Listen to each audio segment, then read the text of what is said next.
Ever feel like you could use a little cheat code for life? Well, in this explainer, we're diving into a whole toolkit of 19 simple but really powerful psychological tricks that you can use in pretty much any situation. We're talking everything from getting a yes to just motivating yourself. Of course you have. We all have. Whether you're trying to persuade a coworker or just navigate a tense conversation, or heck, even find the energy to get started on a big project.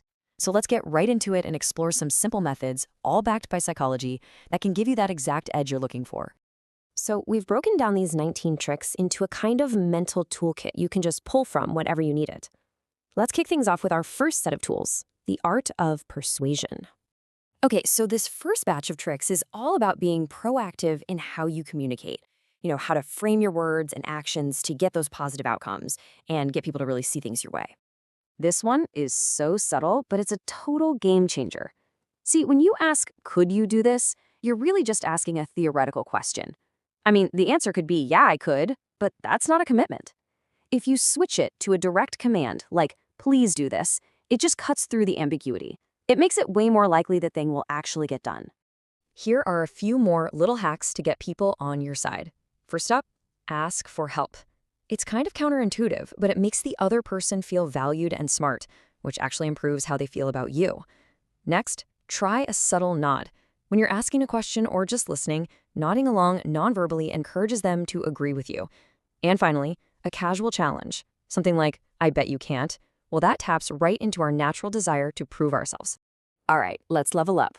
Moving on to our next set of tools in the kit. These are for navigating those trickier social moments. The techniques you can pull out when things get a little tense or just plain awkward.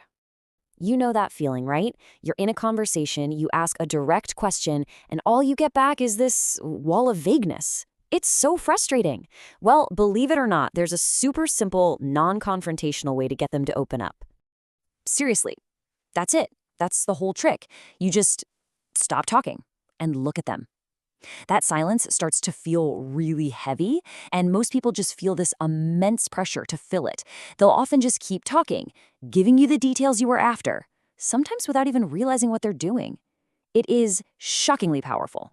Here are a few more tactics for those sticky situations. You've got the classic kill 'em with kindness, which can totally disarm someone who's being aggressive. In a negotiation, showing just a bit of disappointment can make the other side feel like they need to sweeten the deal. And as for unwanted attention, yeah, these last two sound bizarre, but they work. Looking at the middle of someone's forehead can really make them feel scrutinized and uncomfortable. And if someone's staring at you, just staring at their shoes signals you're not interested, and it usually makes them stop.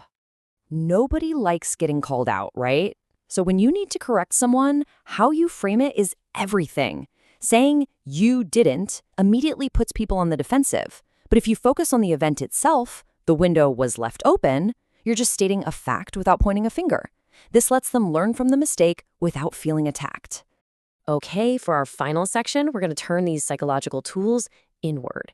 This is all about you, hacking your own mind for better motivation, a sharper memory, and even a better mood.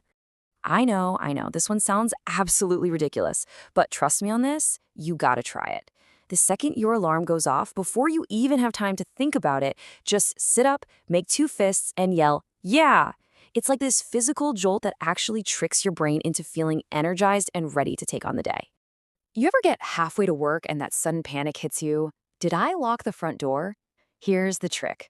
Associate the action with something totally absurd. As you're locking the door, say a bizarre phrase out loud, like oppressive crab. Later, when you're trying to remember, you won't be trying to recall a boring everyday action. You'll be remembering that distinctly weird feeling of saying that phrase. It really works. This is basically the placebo effect in action.